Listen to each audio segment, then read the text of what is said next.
გამარჯობა მეგობრებო, ეს არის გადაცემა ანტიბიოტიკი, ჩვენ მის წამყვანი კუკა ვარამიძე და ნინო ურუშაძე ვართ.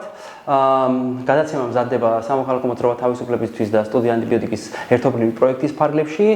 ცხადია დღევანდელი გადაცემაც იქნება იმ ციკლის გაგრძელება, რაც ბოლო პერიოდზე წამოვიწყდა და ეხება ქვეყანაში მიმდინარე პროტესტს, მათ შორის ადგილობრივი რაღაც პროტესტის დეცენტრალიზაციას.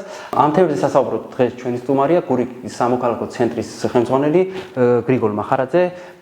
გამარჯობა გრიგოლ, ესე იგი ჩვენ პირველი კითხვა ეხება ქვეყანაში მიმდინარე პროტესტს ზოგადად, რომ თქვენი აზრით რომ შეგვიფასოთ და მე მინდა რომ ვიცით რომ გუშინ ამერიკამ დაასანქცირა ივანიშვილი და ამ კონტექსტისაც რომ შევხედოთ, რა გვასწავლა ამ ერთთვიანმა პროტესტმა შენი აზრით, ან რა უნდა ვისწავლოთ?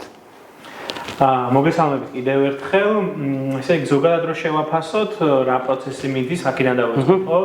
ვიცი, მე მგონი რომ მიდის ძალიან მნიშვნელოვანი პროცესი, რაც ესე მიდის ბრძოლა და ბრძოლა არის ერთის მხრივ ცხადია ეს არის გეოპოლიტიკური, უფრო ფართოდ რაღაცა ცივილიზაციური ბრძოლა არის, ესე ერთი მხრივ ხალხი რომელსაც უნდა ამ ქვეყნის რაღაც ცივილიზებული სამყაროს, დასავლური სამყაროს ნაწილად ხილვა და მეორეს მხრივ არის რუსეთი და მისი ინტერესებით მოქმედი რაღაც პატარა ბანდა ადამიანების, მაგრამ მე პირადად მხოლოდ ასე არ უყურებ პროცესი ამავდროულად არის ბრძოლა დემოკრატიისთვის. ანუ აქ არ არის მხოლოდ გეოპოლიტიკური ბრძოლა არის ასევე ერთის მხრივ ხალხს, რომელსაც უნდა თავისუფლება, თანასწორობა, ადამიანის უფლებები, სასამართლო, ანუ ხალხის მონაწილეობა დემოკრატიულ პროცესში და მეორეს მხრივ არის რაღაც დიქტატურის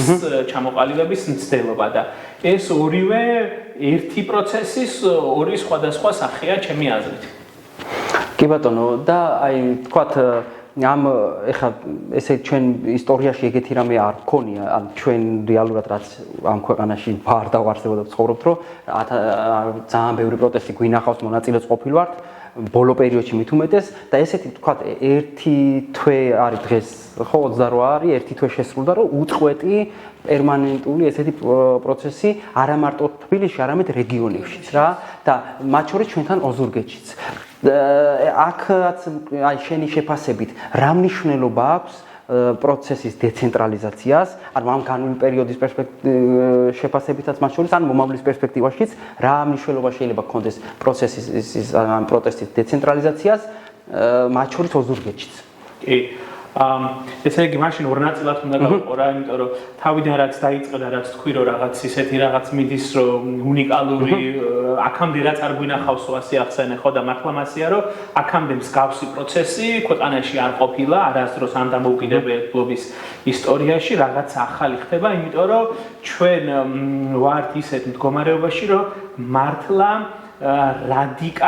რადიკალიზმი შეიძინა ივანიშვილის მოქმედებებმა, მაგრამ ამის ესე იგი სიტყვა რადიკალურს ეგენ დაეპატრონებენ სინამდვილეში ამაზე მეტი რადიკალიზმი ქართულ სინამდვილეში, რაც ამათ შემოიტანეს, რაც ქართულ მოცნამ შემოიტანა, არ შემოუტანია არავის, ესე იგი რაღაცა ყოველთვის ჩარჩოში გონივრულობის ჩარჩოდან არიან გასულები და არც ხელისუფლებას და არც სხვა ჯგუფებს მათ შორის ხო, წინა ხელისუფლებებს თუ წინა ოპოზიციებს თუ საზოგადოებრივ ჯგუფებს არავის არ გაუკეთებია ისეთი რადიკალური ნაბიჯები, რა რადიკალური ნაბიჯი, ანუ ამაზე მეტი რადიკალი ქართულ ისტორიაში, უახლეს ისტორიაში არ ყოფილა არავის.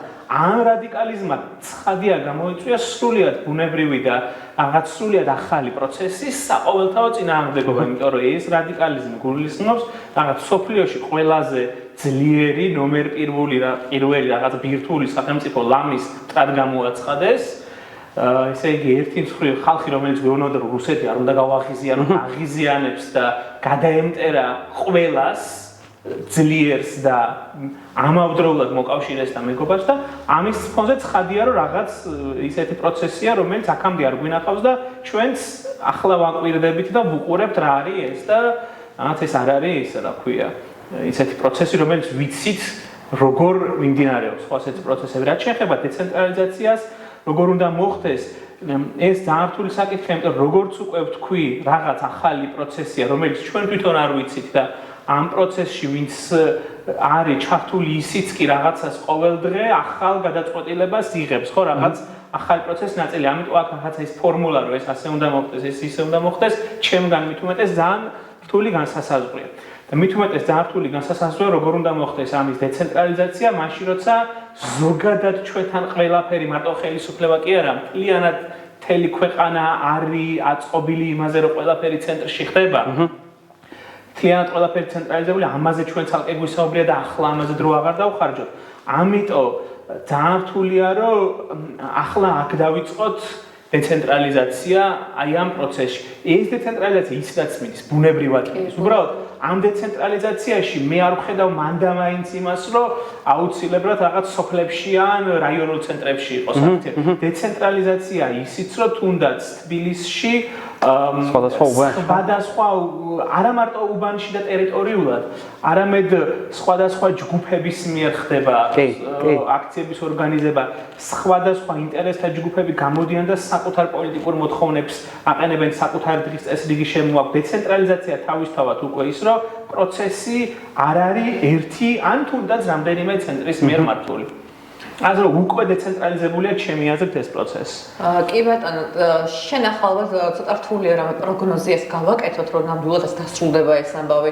უბრალოდ შენი განწყობა როგორია? აი, რას ხედავ, რა იქნება შენი აზრით, თუ ეს პროტესტი ასე გაგრძელდება პერმანენტულად? მე მგონია, რომ ეს უკვე ისეთი ტალღა, ამისი გაჩერება შეუძლებელია და არ მგონია, რომ ხალხი ამას შეეგუოს და გაჩერდეს ეს ბრძოლა.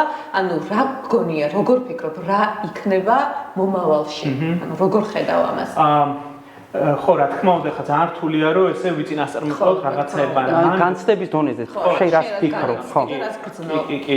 მან ჩემი აზრით არის ძალიან მნიშვნელოვანი, რომ შევინარჩუნოთ ასე ვთქვათ, შევინარჩუნოთ იმის განცდა, რომ რასთან და ვისთან გვაქვს საქმე, რომ გვაქვს სინამდვილეში ძალიან საშიშ, ძალიან ბოროტ ძალასთან საქმე. ჩვენ გვაქვს საქმე პირდაპირ რუსეთთან. და არ უნდა გავიჩინოთ რაღაც არასწორი და ზედმეტი მოლოდინები. ახლა ამას რატო ვსაუბრობ? იმიტომ რომ თუნდაც მარტო წლევანდელი წელი რო ავიღოთ 2024 წელი, ეს უკვე დაგვემართა ჩვენ როგორც საზოგადოებას, ხო, მინიმუმ ორჯერ რაღაც ძალიან ახლო მომავალზე დავსახეთ იმედები. გულისხმობ ჯერ რუსულ კანონს და არჩევნებს, ხო, რომ ჯერ ვთქვით, რომ აი არ მივაღებინებთ, ვერ მიიღებენ და დაუშვათ უკან დაიხევენ ჩვენ წინაშე და ნუ შევცდით, ხო, ამ ამბავში. მე არჩევნებზეც ახლა პირველ პირში ვლაპარაკობ, მესამე პირში ვლაპარაკობ, თუმცა არჩევნებზე იცით თქვენ, რომ უკვე მე ეს არა ვქია სხვა შეხედულებები მქონდა მაგასთან დაკავშირებით და ამიტომ არ უნდა წავიდეთ იმავე წრეზე. ჩვენ მე გეთანხმები იმაში, რომ ვერ ვხედავ არა თუ გაჩერდება კი არა, ეს გაფართოვდება ჩემი აზრით პროტესტი და წინააღმდეგობა, მაგრამ უნდა ვიყოთ მზად ყველაზე უარესისთვის. უნდა ვიყოთ მზად ივანიშვილისგან და მისი დავალებების შემსრულებლებისგან ყველაზე უარესი და ყველაზე მძიმე რეაქციებისთვის და ამისთვის უნდა ვემზადებოდეთ, ამისთვის უნდა ვიყოთ ასე ვთქვათ თუნდაც განცდების დონეზე მზად. რომ ეს ბრძოლა რაღაცა გრძელვადიანია და ასე რაღაცა უცებ არ მორჩება და ბრძოლას გამოსავალი ალტერნატივა ცხადია არა აქვს. სხვა გამოსავალი ორი რაღაცა მნიშვნელოვანი ამბავია, რომ აი რამდენად ტრაგიკულია ხალხსაც შელაპარაკობ, რომ უნდა ველოდეთ უარეს, ანუ რაც მოხდა დარბევა, როგორც მოხდა, ეს ხო კატასტროფაა თავისი შინა ფორმით და როგორც ჩვენ ეს ვნახეთ რა, ეგ და აი მდგომარეობა იმ ხალხისთვის ეხლა ვინც ამას ვერ იაზრებს, რომ შესაძლოა ჩვენ ადამიანები ვინც რაღაცას ამას ვაფასებთ და ვფიქრობთ, რომ ამაზე უარესი არის შესაძლებელი და ეს ცალკე ტრაგედიაა ერთი, როცა სახელმწიფო რაღაცა მანქანისგან ამას ელოდები ადამიანები. ხო, იმაზე მეტი მართლა რაღაც უნდა იყოს, მაგრამ მეორე ამბავი რა არის, იცის, წეგან ახსენე, რომ არჩევნებამდე გვისაუბრია და სხვა მოლოდინები მქონდა მეც, მაგრამ ეხლა შენ ლაპარაკი არის ის პათოსი და შეიმჩნევა, რომ ანუ სადღაცამდე მიდის ეს პროტესტი რა, ანუ ამის განცდა შენს გაქვს და ყველას გვაქვს ეგ განცდა, ანუ წინა პროტესტებში შესაძლებელი ეგ განცდა არ იყო, რომ რა იქნება სამომავლოდ, მაგრამ ჩვენ შეიძლება ვერ ხვდებით იქნება ხვალ ზეგ თუ ერთი თვის მერე, მაგრამ აუცილებლად ვიცით, რომ ეს პროცესი ისე მიდის, რომ შედეგზამდე მივა რა, ანუ რაღაცამდე მივა. ეგ განცდა ვისაც ველაპარაკებთ, ყველას გვაქვს რა რაღაცა და ეს განგვასხვავებს წინა რაღაცა ჩემი აზრით, წინა პროცესების მოლოდინებისგან განსხვავებული ამბავია რა. მე პირადად ესე უყურებ რა. იქ კიდე რაღაც არჩევნების ის ქონდა შესაძლებლობა რა. ანუ ახლა უკან დასახევით აღარ არის არსად არაფერი უბრალოდ და ახლა არ ვიცი მე ამ გადმოსახედიდან მართლა რო უყურებ ამ არჩევნების თემას, რაღაცა ეს ოპტიმიზმი რაც გქონდა, რომ რაღაცა შვიდობიანი და არჩევნების გზით შეიძლება და ეს ფილოსოფია ცოტა ამ გადმოსახედიდან სასაცილოდაც კი ჩანს პირადად ჩემთვის, იმიტომ რომ ხელისუფლება, ანუ ხალხმა რომელმაც ანუ რამდენი რამე გააკეთა, ამდენ რამეზე წავიდა მანამდე, ცოტა სასაცილოა იმის დაჯერება, რომ ასე მშვიდობიანად და მართლა დაიხურავდა ქუდს, არჩევნებს არ გააყალბებდა და წავიდა და სახლშია. ესე იგი ჩვენ იმიტომ რომ როცა ვფიქრობთ ძალაუნებურად ეს მაინც ახალია ჩვენთვის ეს პროცესი, ხო?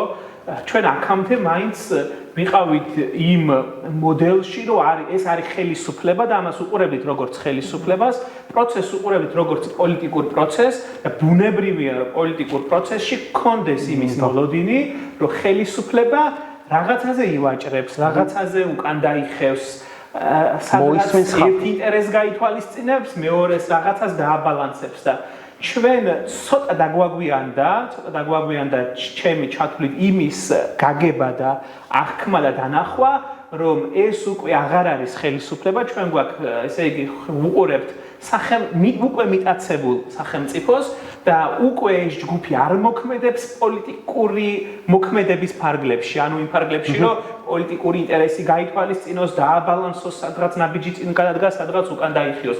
არის შიშველი ძალადობა. და უკვე აი ეს გამოაჩინა რუსული კანონის პროცესმაც ეს გამოაჩინა ამ არჩევნებმაც, რომ აი ამ რაღაც იმას რა ქვია დროებით და უშუალოდ რაღაც დასახულ კონკრეტულად დროში დასახულ მიზანს რომ აი აქ რომ მივალ ამას მივაღწევ ამას არ აქვს აზრი როცა ასეთი ტიპის ძალა გიპირისპირდება. კი, ეგ ის არის. ეგ მართალია და საერთოდ რა არის, თელ ამ პროცესსაც თუ რაღაც იმ მომენტში კონკრეტულ შედეგზე ვერ გავედით, უყვალოდ არ ჩაულია, იმიტომ რომ იქ დაგროვილი ასე თუ ის გამოცდილება ამ პროცესებში ასე თუ ისე იჩენს თავს მაინც, ანუ რაღაც საზოგადოება როგორც ესეთი ამ შეცდომა თუ მაგას მივიჩნევთ, რაღაცას სწავლობს ალბათ, ეხლა რასაც უყურებთ და უკეთესად ორგანიზდება იმისთვის, რაც მას სჭირდება.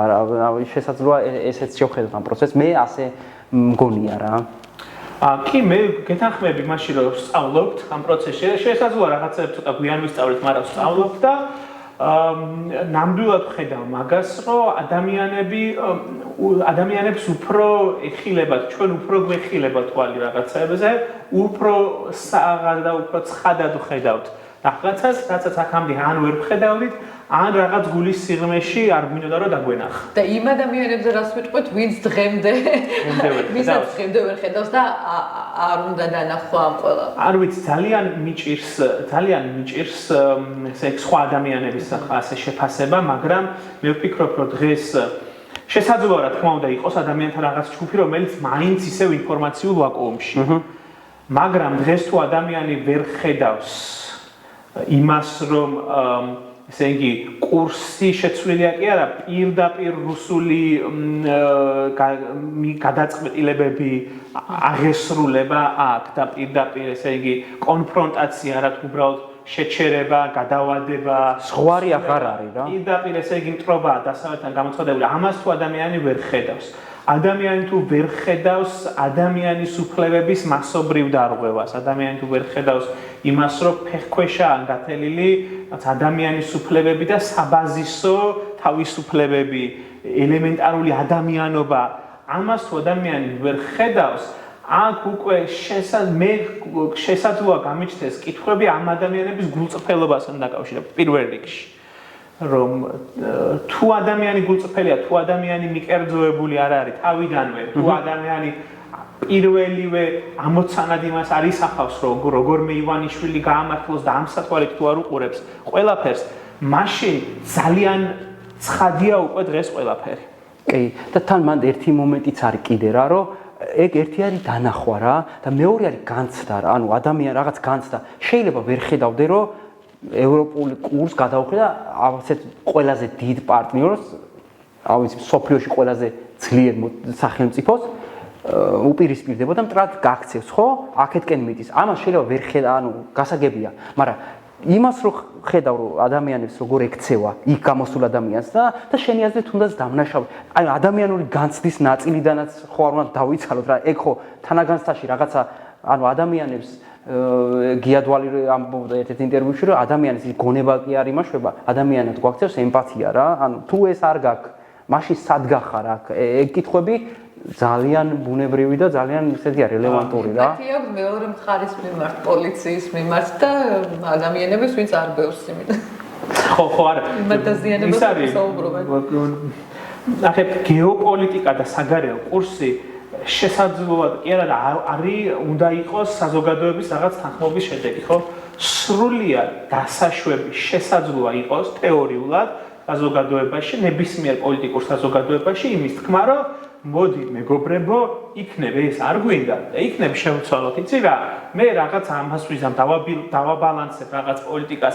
ესე კი არა, ისე გავაკეთოთ თუ კი ეს, მაგრამ ჩვენ ამასაც არ უყურებთ. ჩვენ ეს პროცესი არ მიდის ახლა საქართველოში. ამიტომ აღვნიშნე თავიდან რომ ჩვენ არ გვაქვს მხოლოდ რაღაც ეს გეოპოლიტიკური ბრძოლა, იმიტომ რომ ეგეც არ მიდის ეს ხალხი სასაცილოდ ამტკიცებს ევროპისკენ მივდივარ თვითონაც აღარ სჯერათ რა თქმა უნდა ამის მის მხარდამჭერებსაც აღარ სჯერათ ამის იმიტომ რომ ეგ პროცესიც კი არ გვაქვს აქ პატიოსნად რო იყოს ნათქვამი რომ იცი რა არ გვინდა მოდი ევროპა და მოდი ჩინეთი შემოვიყვანოთ და მოდი ამაზე ეგეც არ მიდის აქ მიდის იმიტომ რომ აქ მიდის ამ რაღაც ერთმართველობის დიქტატურის დამყარების მცდელობა და ეს ნაწილიც არანაკლებ პრობლემურია და არანაკლებ საბრძოლოელია როგორც თავიდან აღვნიშნე სულ რომ არ იყოს აი ის ნაწილი რაც უკავშირდება საგარეო პოლიტიკას. კი ბატონო.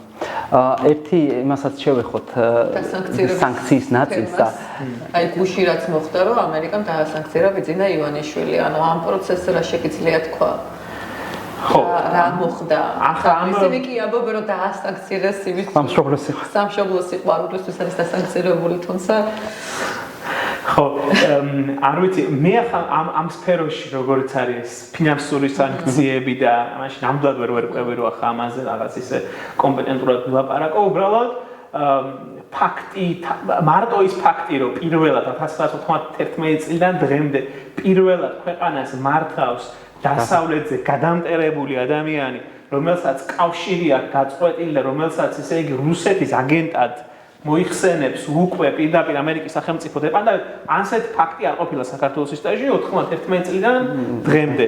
და ეს უკვე არის ძალიან საგანგაშოა, ვიცი, მაინც რბილად ვამბობ რაღაცნაირად. კი, და თან მე იმას ყველა ვხედავთ ახლა თქვა სოციალურ ქსელებში, ადგილობრივ ნაწილშიც მათ შორის და ზემოთაც და უფრო პრემიერა წოდებულების დონეზეც რომ რაღაც მომენტში მეგონა რომ ჩვენზე უფრო გაუხარდათ იმათ ამისი დასანქცირება ბიზნესზე ისეთი გამოვიდა რა ისეთი ნარატივი წამოვიდა უკვე რომ არ იქა გადავეფაროთ ადამიანის სამშობლოს სიყვარულით ჩვენ ამას ველოდით იქ ვიღაცები ამბობენ რომ ეს არის დეკოლონიზაციის ამბავი და ესეთ რაღაცა პროპაგანდით ფუთავენ იმას რომ სინამდვილეში ადამიანი ფინანსური საერთოდ რო არ შევიხედოთ ფინანსურად რა ჭირი მიადგა ეხლა მაგათ რა გაჭირვება ხო რისთვის დაასანქცირეს რომ ნახოთ არ წერია პირდაპირ რომ რუსეთის ინტერესის გატარებისთვის და დემოკრატიის დასამარებისთვის დაასანქცირეს ადამიანი რომელსაც მე ესენი რაღაცა სხვა იმით ფუთავენ და რა მინდა აი რაზე მინდა რომ შენი აზრი თქვათ მოისმინოს იმ ხალხმა ვისაც ჯერ კიდევ არ გადაუწყვეტია აქტიურად ან ღრმად ჩაერთოს ან უბულშემატკივროს ამ პროცესს რომ აი უკვე ბრძოლას მართლა აქვს შედეგი რა ან ჩვენ ნახეთ რომ ნებისმიერ ბრძოლას აქვს შედეგი და ეგ სანქციების ამ ჩვენი ერთი თვის რაღაცა აქტიური ბრძოლის შედეგია რა და ამ პროცესს თანდათან მოყვება სხვადასხვა ტიპის ადამიანების შემოერთებაც მათ შორის რომლებიც სხვა პოზიციაზე იყვნენ აი შენი შეხედულებით შენ როგორც ერთი ადამიანი რომ საზოგადოების წევრი რომ რაღაცა არ მოგწონს აპროტესტებ გამოდიხარ რაღაცა შენს აზრს ავცელებ რას ურჩევდი ან რას ეთყოდი ადამიანს ვინ როგორ დაინახოს საკუთარი როლი იმ პროცესში, რაც ეხლა ხდება რა. ოღონდ ეს არ არის ვიწრო რაღაც პარტიული როგორც აღნიშნე რა, პროცესში, როცა ან გვაქვს სახელმწიფო და ვარსებობთ, ან აღარ ვარსებობთ. რა უნდა ხნას მოქალაქე? ხო, მოდი ამ კითხვას რო უპასუხო, ესე იგი ჩვენ დავავიწროთ, უნდა ალბათ ჩვენი ეგ კითხვა გურით, ხო, მაინც აკურებენ და აქვისმენენ. იმიტომ მე არ ამგონია, რომ დავუშვათ დიდ ქალაქებში, თბილისში, ბათუმში არ იყოს იმის შესაძლებლობა, რომ ადამიანმა თავისთავად იყოს იქ ბევრად მეტი შესაძლებლობა არის ამისთვის, მაგრამ მანდ უკვე მივდივართ ძალიან მძიმე რეალობასთან, იმიტომ რომ აი ამ რეგიონებში, განსაკუთრებით გურიაში, რომელიც არის ძალიან ესე იგი ღარიბი რეგიონი, ეს კონკრეტული ეკონომიკური პარამეტრებით შეგვიძლია დავადასტუროთ, არა მარტო ღარიბი, არამედ ზოგადად სახელმწიფო სტრუქტურებზე ჩამოკიდებული პირდაპირ ხალხი, როგორც დასაქმებით, სოციალური დახმარებით ასე შემდეგ, აქ ამიტომ არ არის გასაკვირი, რომ ადამიანები აქ ამ რეგიონში ისე აქტიურად არ გამოდიოდნენ ასე ვთქვათ, საჯაროდ პროტესტში, როგორც შეიძლება გვინდოდეს. თუმცა მე ვფიქრობ, რომ მაინც საკმარისია ოზურგეთში. ახლა ჩვენ ოზურგეთი პატარა ქალაქი არის, საქართველოს ქალაქების, რა ვიცი, არათუ 10-ში, 15-შიც არ შედის, ალბათ 20-ში შეიძლება შედიოდეს. მაინც, მაგრამ თუ პროტესტს შევხედავთ, ნამდვილად არ არის ყველაზე მაჩანჩალებში, ხო? ესე იგი, აქაც რაღაცას ცდილობს ხალხი. შესაძლოა მე მესმის შეიძლება რაღაც ვინც უფრო აქტიურადაა ჩართული, მას მეტი უნდოდეს, ეგ ბუნებრივია, მაგრამ მე ვფიქრობ, რომ დროთა განმავლობაში ეს კიდევ უფრო გაფართოვდება, კიდევ უფრო მეტად გამოჩნდება და როგორ შეიძლება ადამიანებმა საკუთარი თავი იპოვონ აი ამ საერთო იმაში, ამას თვითონ პროცესი აჩვენებს ჩემის აზრით. თვითონ პროცესი გამოაჩენს. თუ კი ჯერ კიდევ ვინმეს არ უპოვია. კი ბატონო, მგონი დროა რომ შევაჯამოთ, ან დავასრულოთ ჩვენი გადაცემა. დიდი მადლობა გიგი, რომ ვიყავით ჩვენი სტუმარი. ყოველთვის გვიხარია შენი სტუმრობა ჩვენს გადაცემაში. დავამშვიდობოთ მაყურებელს შემდეგ ეპიზოდამდე. დიდი მადლობა რომ გვიყურებდით.